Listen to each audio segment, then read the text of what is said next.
누가복음은 9장부터 19장까지의 말씀을 통하여 예수님의 본격적인 사역과 그의 가르침에 대해서 이야기하고 있습니다. 그리고 예수님은 여러 가지의 사역과 비유를 통하여 제자와 무리들에게 하나님 나라에 대한 말씀들을 전하시며 예수님의 지상사역의 종착지와 같은 예루살렘을 향해 오늘 그 발걸음들을 옮겨가고 있는 것이지요. 오늘 본문에 예수님은 예루살렘을 향하여 가시며 감람원이라 불리는 산 쪽에 벳바게와 베다니라는 마을에 가셨습니다. 그리고 오늘 예수님은 그곳에 이르러 두 제자에게 말씀하시는데 맞은편 마을로 가서 아무도 타보지 않은 나귀 새끼를 풀어 오늘 예수님께 끌고 오라 명하십니다. 그리고 그와 더불어 무엇을 말씀하십니까? 누가 너희에게 어찌하여 푸느냐 묻거든 말하기를 주가 쓰시겠다 하라 라고 말하라 이야기하십니다. 예수님은 그간 저희가 함께 봐왔던 누가복음의 본문들을 통하여 오늘 제자들을 포함한 많은 무리들에게 하나님의 나라가 또한 하나님의 때가 가까이 왔음을 이야기하셨습니다. 그리고 오늘 그 가까운 때를 살아가는 많은 무리들을 향하여 오늘 그 때를 하나님 앞에 충성된 청지기로 또 참 제자로 어떻게 살아가야 할지 오늘 말씀하여 주셨습니다. 본문 역시 예수님은 오늘 이를 말씀하고 계십니다. 예언의 성취대로 이제 예루살렘을 향하여 그 십자가의 고난을 지고 가시려는 예수님의 걸음에 오늘 예수님은 제자들을 향하여 충성된 참 청지기로 또한 그리스도의 참 제자로서의 덕목은 오늘 충성된 마음과 온전한 순종임을 이야기하시는 것입니다. 호 퀴리오스 아우토 크레이안 에케이 주가 쓰시겠다 말씀하실 때에 오늘 온 세상의 창조주이시고 왕이시며 또한 오늘 우리의 삶의 주인이 되시는 그 예수님의 부르심에 충성된 마음으로 헌신하고 또한 온전한 순종의 모습을 보이는 것이 오늘 우리가 참 청지기로서 또한 참 제자로서 이 마지막 때를 살아가는 바람직한 모습임을 말씀하시는 것입니다. 주님께서 오늘 우리의 삶을 들어 그 삶의 한 부분을 쓰시겠다 말씀하실 때 오늘 여러분은 어떻게 반응하며 나아가십니까? 오늘 예수님의 그 부르심과 말씀 앞에 온전한 순종의 모습으로 나아가고 계십니까? 아니면 그 말씀들을 때로는 나의 생각과 경험으로 재단하거나 또는 불순종하며 나아가시지는 않으십니까?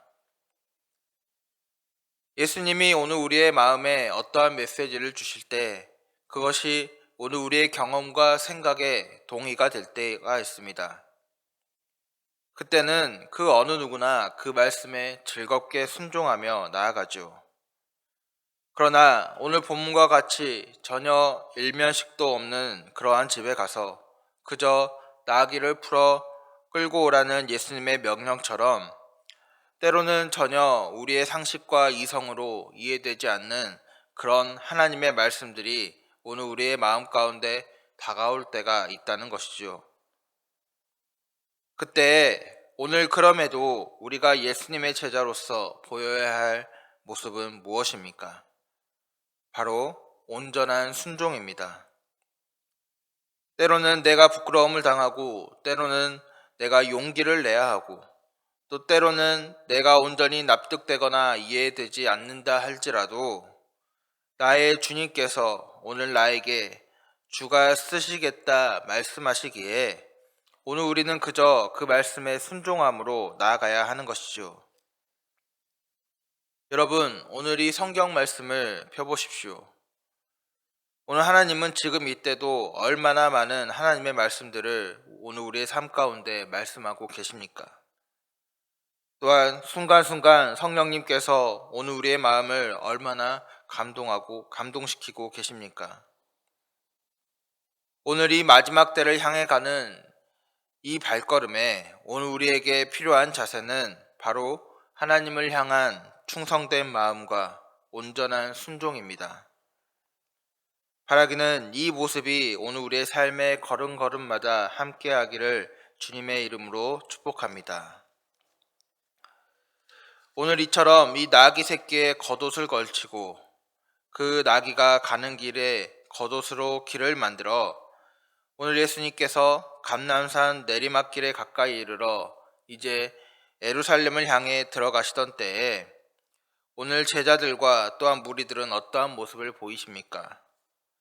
37절과 38절에 제자의 온 무리가 자기들이 본 바 모든 능한 일로 인하여 기뻐하며 큰 소리로 하나님을 찬양하여 이르되 찬송하리로다 주의 이름으로 오시는 왕이여 하늘에는 평화요 가장 높은 곳에는 영광이로다 하니 라고 오늘 본문은 기록되어 있습니다.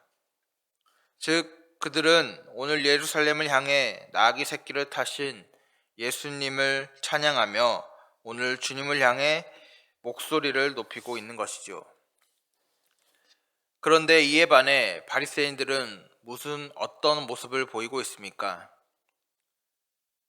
오늘 그렇게 소리를 높이는 제자들과 무리의 모습이 못마땅하여 오늘 예수님께 그들을 책망하여 달라고 말씀하고 있습니다.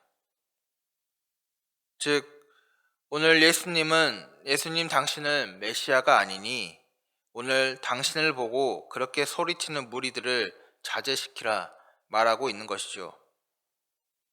이에 오늘 예수님은 그들을 향하여 어떤 말씀을 하십니까? 40절에 대답하여 이르시되 내가 너희에게 말하노니 만일 이 사람들이 침묵하면 돌들이 소리 지르리라 하시리라.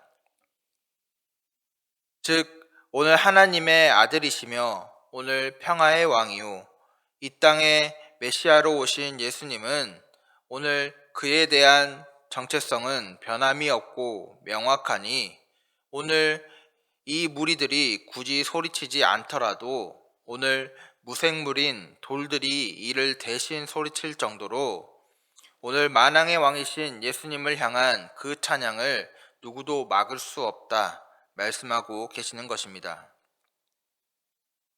오늘 우리가 충성, 순종의 모습과 더불어 이 마지막 때를 지나며 가져야 하는 모습은 무엇입니까? 오늘 우리의 삶의 주인, 우리의 주님이 누구신지에 대한 온전한 인식과 그에 대한 찬양의 모습입니다. 오늘 이 말은 지금 나의 삶에는 오늘 누가 주인인가? 그리고 오늘 예수님께서는 나의 삶의 어떠한 분인가에 대한 온전한 인식과 오늘 그 인식에서 비롯된 온전한 찬양의 모습이 우리의 주인이신 예수님을 향하여 진정으로 올려드려져야 한다는 것입니다. 오늘 우리는 때론 우리의 찬양에 이러한 마음을 담아드리지 못할 때가 많이 있습니다. 예배의 하나의 형식상 또한 그저 마지못해 찬양을 한다라는 식의 모습으로 오늘 우리의 찬양의 자리가 하나님이 기뻐하시지 못하는 모습으로 드려질 때가 많이 있습니다. 그런데 오늘 예수님이 그런 찬양이라도 당신에게 필요해서 또한 그런 찬양이라도 들어야 하기에 오늘 우리에게 찬양하라 말씀하시는 것입니까? 아닙니다. 예수님을 향하여 그 어느 누가 찬양하지 않더라도 오늘 그의 영광을 돌들이 소리칠 정도로 오늘 예수님의 정체성과 그의 위엄 또한 그의 영광은 변함없으시며 흔들리지 않으십니다. 그럼에도 오늘 예수님께서 오늘 우리를 향하여 바른 정체성의 인식에서 나오는 온전한 찬양의 모습을 말씀하시는 것은 오늘 우리가 그 영광이신 주님과 동행하기를 또 그 주님을 높임으로써 오는 감격과 기쁨을 함께 맛보기를 원하시는 것이지요. 바라기는 오늘 우리의 삶을 살아가며 주님의 말씀에 대한 온전한 순종과 충성의 모습이 있기를 소망합니다. 때로는 나의 상식과 이성으로 이해되지 않을지라도, 때로는 오늘 이 땅에서 어리석다, 미련하다, 비난받을지라도, 오늘 주께서 우리의 삶을 사용하시겠다 말씀하실 때에 오늘 본문에 그 말씀대로 행동을 옮겼던 두 제자처럼, 또 나귀 새끼를 그저 말씀에 순종하여 내어 주었던 주인처럼 오늘 우리의 삶 가운데 온전한 순종의 모습이 있기를 소망합니다. 또한 오늘 바라기는 우리 안에 주님을 향한 온전한 인식과 그로 인한 찬양의 모습이 넘쳐나기를 소망합니다. 오늘 우리의 찬양이 그저 형식에서만 멈춰 있는 것이 아니라 주님을 우리의 삶에 온전히 인식하면서 오는 우리의 삶에 넘쳐나는 감사와 기쁨으로 오늘 우리의 찬양이 주님 안에 더욱 풍성해지기를 소망합니다. 그리하여 오늘 이 마지막 때에 주님의 오실 길을 준비하고, 또 이 마지막 때에 오늘 우리의 삶의 곳곳에서 주님과 동행함을 더욱 깊이 경험하며 나아가는 오늘 우리의 삶이 되기를 주님의 이름으로 축복합니다.